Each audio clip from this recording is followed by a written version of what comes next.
Kanina nabanggit mo, lahat ng project ninyo ay okay on the level kasi ina-assist ng DPWH after you accomplish that project. Opo. Ano nangyari dito sa UP Manila Rizal Hall? UP Manila po. Yeah, huwag ka na magmaang-maangan. UP Manila Rizal Hall, kayo ang nabigyan ng proyekto para ayusin yung building na yan. St. Timothy Construction Corporation, contractors, Pacifico and Sara Discaya. 30 million noong 2018 ang pinondo para dyan. Hanggang ngayon, di pa matapos-tapos. 2018, ano na ngayon? Mr. Chair, yung ganyan po kasing mga, may mga suspension po yan. Paki-explain, for 7 years, 30 million pinondo rito sa UP Manila, hindi pa patapos-tapos. Sabi mo, lahat ng proyekto niyo on the level, di ba? In-inspect ng DPWH. Siguro you're referring to Constructors Performance Evaluation System, yan ba yun? Okay? So, dumaan kayo sa CPES.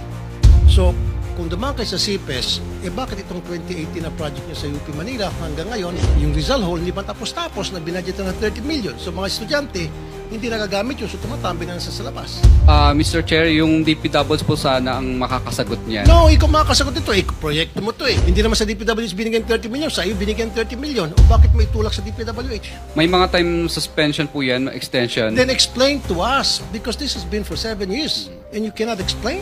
That's 30 million people's money that was funded for that project. And yet, it hasn't been accomplished as of yet. Don't tell me, hindi mo alam to. Eskwelahan to, iho. Hindi to basta-basta mga building, eskwelahan to. Mga estudyante ang pinag-usapan natin.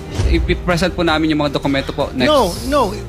It hasn't been accomplished. May mga kausap kami dun sa eskwelahan. Baka mamaya papuntahin ko dito yung professor. Yung professor po doon, hindi po nila ina-approve pa po yun na makapagtrabaho. Well, then bakit mo tinanggap yung 30 million since 2018? Hindi kayo ina-approvehan ng professor. Siyempre, yung professor, papayag yun. Kapakanan ng eskwelahan yun. Kapakanan ng mga estudyante nila. Ba't di kayo papayagan ng professor na magtrabaho doon? That's stupidity. Bago ba approvehan yung proyekto, gagawa kayo ng feasibility study, right? So, ba't di ka aprubahan ng eskwela? Ba't di ka pagtatrabahuin kung pinakita nyo sa kanila yung plano ng building na gagawin nyo? Mr. Pinakita nyo o hindi yung plano?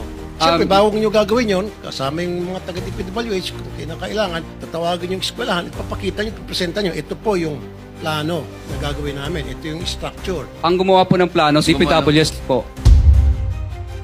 Oh, bakit di matapos-tapos? Sino sa DPWH? Mga district engineer po. Anong pangalan? Dati po, nung nakaraan, panahon pa po ni district engineer.